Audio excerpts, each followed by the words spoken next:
Hello mga kakusina! Ako po ulit si Ate Angel, na kusina ni Angel, and for today's video, gagawa na naman po tayo ng another dessert recipe na baka hindi mo pa nagagawa or nasusubukan sa iyong kusina, kaya't panoorin mo na ang buong video dahil madali lang po ito.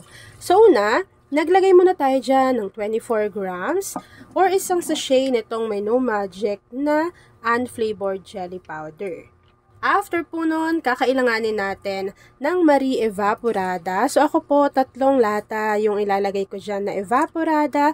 Tapos po, yung isang lata po neto ay meron siyang 380 grams. Ayan. So, kapag nailagay na natin yung ating Marie Evaporada, hahaluin ko lang po yan para matunaw muna yung inilagay natin na jelly powder. And habang hinahalo ko nga pala ito, siguraduhin nyo po na hindi pa nakabukas yung apoy sa ating kalan dahil kailangan mo nang matunaw yung ating jelly powder para mamaya hindi na tayo mahihirapang lutuin yung ating mixture. After mixing, kakailanganin naman po natin dito ng 1 can or 380 grams nitong Marie Condensada. So ayan, alam nyo ba na isa si Marie sa pinakamurang Evaporada at Condensada sa market? Available din yan online. After adding ng ating Marie Condensada, maglalagay naman po tayo dito ng konting vanilla essence or vanilla extract. And then, hahaluin lang po muna natin ito ulit para mag-combine yung mga ingredients na inilagay natin. Alam niyo ba yung kaserola ko na to, taon na sa akin to, may iba't ibang kulay pa ako niyan. So, ilalagay ko dyan sa ating basket kung saan ko yan nabili. And talaga naman pong non-stick yan, matibay. Pwede ninyong gamitin sa gaya ng ganitong mga klaseng kalan o kaya naman sa mga gas stove, electric stove, ganyan. Pwede nyo po yung gamitin. Isang set na yan. Meron siyang ganito, kaserola, fry pan, merong wok, pati meron na ring saucepan. So, may mga takip na rin yon. So, kapag nahalo na po natin ito ng maigi, pwede na po nating buksan yung ating apoy sa ating kalan over medium to low heat. So, dapat po medium to low heat lang yung apoy natin dito para hindi mabigla yung pagkaluto ng ating mixture since meron po iyang jelly powder.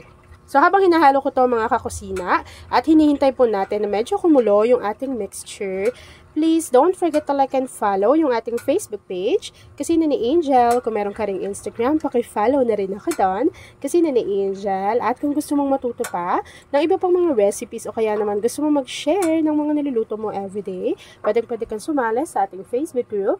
Andyan lang po yan sa ating Facebook page. And yes mga kakusina, since mura yung kilo nitong hinog na mangga, maglalagay na po tayo niyan dito. So ito po ay 2 piraso ng hinog na mangga.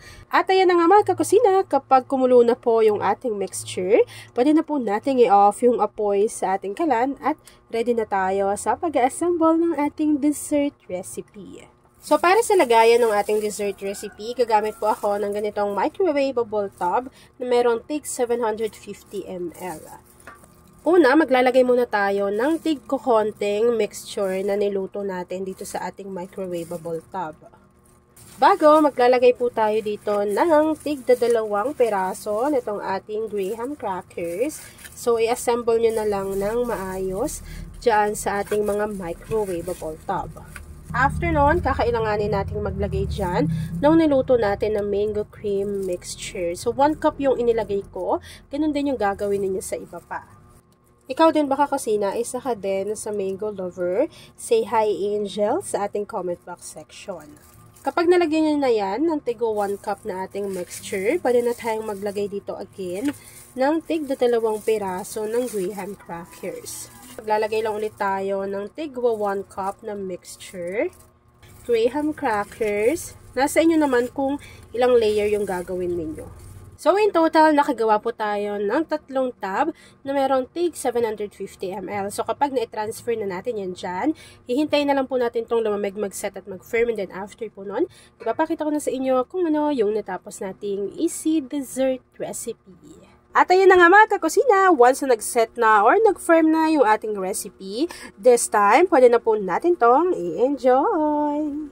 At ayan na nga mga kakusina, tapos na naman po ang ating easy dessert recipe na Mango Graham Jelly Rough Cake. Kung nagustuhan mo yung ating video, please like and share this video. At kung hindi ka pa nakakapag-subscribe sa aking YouTube channel na Kusina ni Angel, please click subscribe button, click mo na yung notification bell, click all para lagi kang updated sa bawat ina-upload kong mga videos. Yan lang mga kakasina. Thanks for watching and enjoy this video. Kung isa ka sa dessert lover, pakishare ng ating video at ilagay mo na rin sa ating comment box section kung taga saan ka nanonood.